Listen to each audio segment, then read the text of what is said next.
more information that's come out. Again, ladies and gentlemen, appreciate you guys coming over. Got this video here from TMZ. It says White House insider drops Epstein scandal bombshell. Yeah, man, it's just crazy to think, like, y'all know that I really hate politics. I hate the division that they cause. No matter what comes out, normally people are still going to support their side. But in this case with Epstein, like, I know it's kind of political, but for me, it's more about the whole right, wrong situation and like what the hell really happened, who's involved. As I said, a lot of these alleged victims, I feel like when they get older, are they going to speak? Were parents paid off? I have no clue. All right. But it seems like the two sides are actually coming together on this. All right. So I just want to see what other information came out. Again, appreciate y'all. We ain't gonna waste no more time. Let's jump right into it. We've always suspected this, that the White House, and we know this, that what happens in the White House is really probably just as good as any Real Housewives episode, as any soap opera. But especially now. But when we get to find out what was happening in the White House, that is chef's kiss. And the latest blow up at the White House is reportedly over the Jeffrey Epstein files, or the lack thereof, or lack of information in the Epstein files, as the Department of Justice announced earlier this week. And the blow up comes from between Pam Bondi, the Attorney General, and Kash Patel, the FBI director, and the deputy director of the FBI, Dan Bongino. There was a meeting where they were all discussing some things that have come out about in the way that the Epstein case has been rolled out to the public. And Olivia Pope was there. You know what? She's the only person who is missing from this meeting. It is a fascinating meeting, and now there are people who think that Dan Bongino might be quitting. He did not show up for work on Friday, so whether or not he's coming back remains to be seen. So Axios broke this story. Yes. That there was this blow up at this meeting, and it really does give you a little window to look inside and figure out who's saying what about the Epstein case. So again, I reacted to that story about Dan Bongino possibly resigning, but like I said, I'm looking for more intel on like what was actually said. You know, the who, what, when, where, why, because it's deeper than we think. I know y'all, man. I know a lot of y'all are just like, yeah, we know it's deeper than we think. We know that somebody knows something. We know that somebody's covering something up. This is for a fact. All right. Because that altering of that tape, yeah, man. It's like, come on. That's why I said I don't know if we're actually going to get what we're looking for. They might give us something to shut us up. This right now is the man who broke that story, Mark Caputo from Axios. Welcome back to TMZ Live, Mark. How you doing? Oh, great. Thanks. So first of all, congratulations on the story. I am fascinated by this because Patel and Bongino were leading the conspiracy theories about Epstein's death and whether there was a client list. And now it just kind Before they were in office. Before they were in office. Right. And I never thought they would do a flip. But reading your story, it sounds like they almost have, and they're on board with the notion that it was, and there's no list. Well, very much so. The Department of Justice, with the sign-off of the FBI, released a statement and a memo.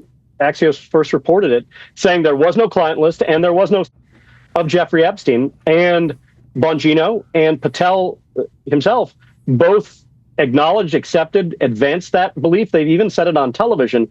So it is fair to say that their statements or their stated beliefs have gone 180 from the more conspiratorial side of things to the more official side of things, which is, yeah, there's bad stuff happened here. But again, the official position is no client list. So take us into the White House for this meeting, Mark, which Happened on Wednesday. Was it before or after? And so you guys will notice little trims is me cutting out when they say the S word, you know, when someone takes themselves out, you know, they do it themselves. Y'all know the S word. It gets real tricky here on YouTube, so I'm just trying to edit that word out when y'all see that little glitch. Was the cabinet meeting on Wednesday morning? I guess it is after the cabinet meeting. Right, I must admit, I hadn't put that math together. Right, the cabinet meeting where Pam Bondi was asked by a reporter about the Epstein files, and then President Trump jumped in and how dare you ask, and then she gave the answers she did. And I guess after that, then this meeting happens. Tell us who was there and what it was about. So Bongino and Kash Patel went into this meeting with Pam Bondi there. I believe it was Bondi who called or had it called Susie Wiles, the chief of staff, and Taylor Budowich, who is the deputy chief of staff. And it was a real heated meeting. And Bongino at one point was accused of leaking or causing to be leaked a story in News Nation that said that he and Kash Patel had wanted to release this evidence sooner, but it just didn't happen. Bongino denied it, to be clear. And then the subject came up of this issue of the video of the cell or the outside of the cell of Epstein's. This was released as a way for the Department of Justice to prove that there was no, because it shows no one is going inside of Epstein's cell at the time where he, according to authorities, the problem is this is 10 hours of video, but there's a, quote, missing minute there. Yes. And no one caught the fact that there is 60 seconds of this 10-hour period that are gone. And when that video hit the internet and internet sleuths started to look at it, yes, there are some people who spent 10 hours of time watching surveillance video of essentially nothing happening. It blew up, and there was tension over it. And the people who were critical of Bongino said, look, you were in charge of this. You were the one who unearthed this video. You brought it to the Justice Department. You said you vouched for it. You reviewed it. How come the 60 seconds is missing? By the way, there is a technical explanation of it. I can bore you with it if you want. But safe to say, the meeting didn't go well. Bongino eventually wound up leaving, not on good terms, and continued to stew about it. On Friday morning, we were told he might resign. Now, we were then told he's not resigning, but he's not at work today, and we'll have to see if he ultimately shows up. Okay, so that's news that he's not going to resign, but he didn't show up to work. Back to the minute missing, the 60 seconds. Ask yourself, if somebody come in there professionally and do something, how long do you think it'll take? Probably about what? 5 seconds, 10 seconds? Then the rest of the time you making it look like something that is not? Probably less than that. Yeah, man. I don't know. It's just, when you think about what he is in jail for, or was in jail for, and all the rumors of people and what it was going on that island, like, it's like, you know, they don't want them names getting out there. Because it's like, what were you doing there? If you knew what was going on at this island, why were you there? And they can't act like they didn't know. All right? They cannot act like they didn't know. Work going forward. I'm confused because you said that he now believes there was no list. But as for are you saying that Bongino was blindsided, didn't know about the 1 minute that was missing? And if there really is a minute missing, is he back on the conspiracy theory? I don't believe he's back on the conspiracy theory. I haven't heard that. And obviously, if you're going to go one in a minute, I've never one. Maybe I guess you could do it, but that is a very small period of time. In which to hang them, I'm not quite sure. But be that as it may, the reality is, yes, there's a lot of suspicious things about Epstein's death. I mean, he was on watch, and yet somehow he wound up committing, according to authorities. So, yeah.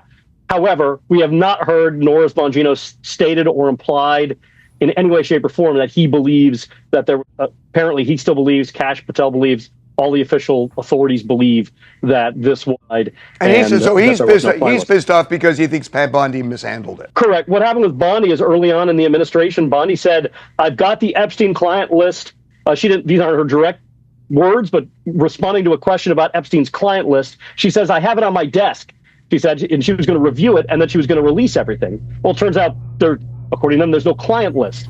So it appears, the best we can tell, that Bondi had believed that these things existed, and rather than sort of ascertain the facts ahead of time, shot out of the cannon, made these statements, and then it's sort of clean up on Isle MAGA.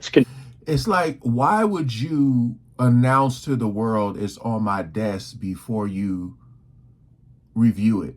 What if you went back to your desk after saying that, you opened it up and it was a big old gotcha? Like, you know what I mean? So you should have reviewed it and then said it. Like you can't be like, come out later talking about, I thought I had it. You know what I mean? Something fishy's definitely going on. What else did he say? Believed that these things existed, and rather than sort of ascertain the facts ahead of time, shot out of the cannon, made these statements, and then it's sort of clean up on Isle MAGA that's continuing to go on. Right. So you got to imagine that for Dan Bongino and for Kash Patel, that there are people in their world who are coming after them, right? They're probably getting a lot of heat from the people that they used to when they were just doing podcasts and they weren't actually running the FBI, who are saying, what gives, guys? We talked about this for years, and now it seems like you just abandoned us. So I'm imagining that's the heat that they're feeling, which is leading to this battle at the White House. Well, yeah, to quote John F. Kennedy, I think, who said that those who ride the tiger often end up inside it. And once you start kind of going down this route, you might have to commit to the bit. Now, I'm not going to comment, or I don't know whether they had these sincere beliefs ahead of time or whether they were just sort of manipulating people. I can't speak to that. I don't have all the facts. I haven't ascertained that. I haven't interviewed them about that.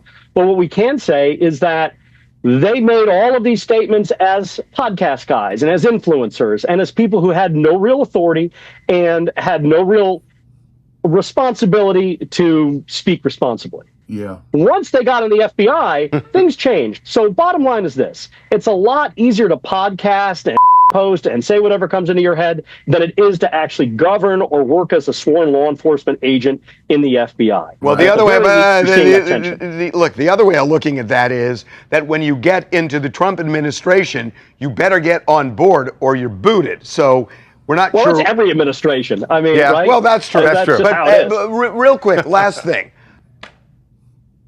There's not a list, but Epstein was a guy who loved being around famous, powerful people, and there were a lot of them who cavorted with him in various ways.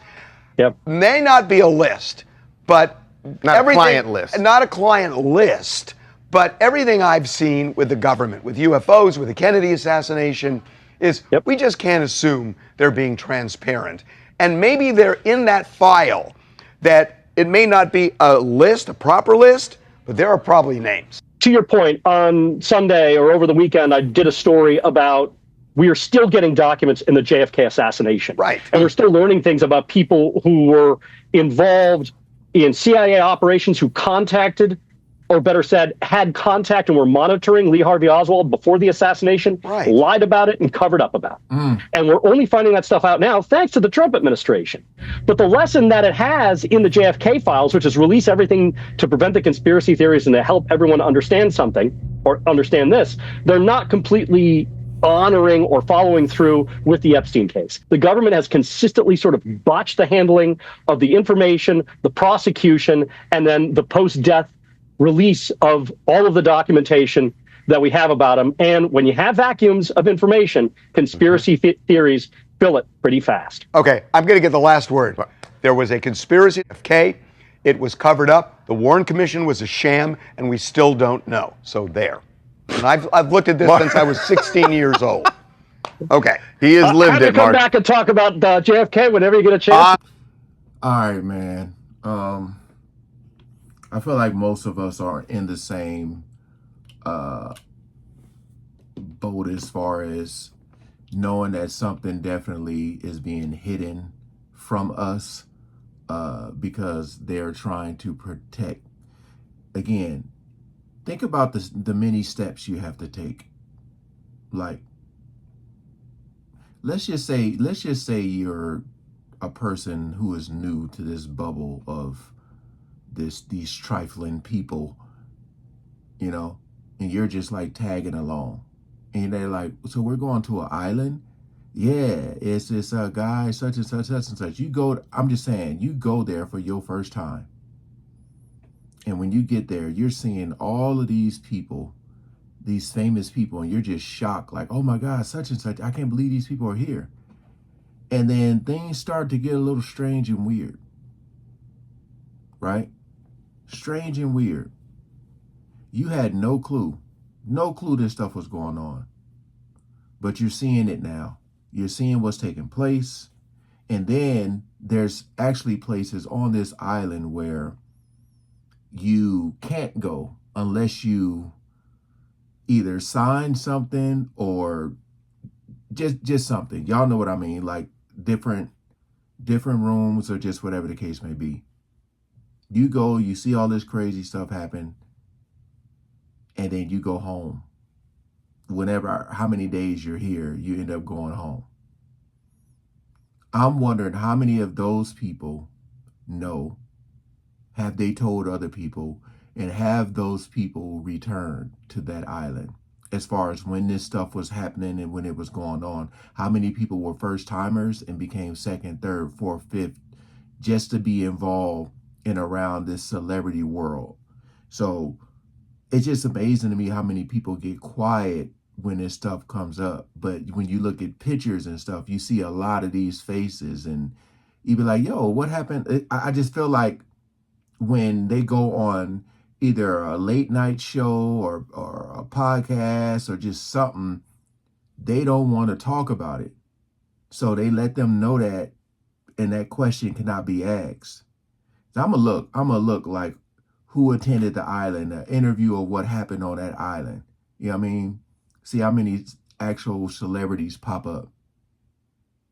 It's just crazy to me, man. Like, but this is that level of fame and fortune that keeps them at the top. Appreciate y'all coming over and watching. Please like, share, comment, and subscribe. Peace out.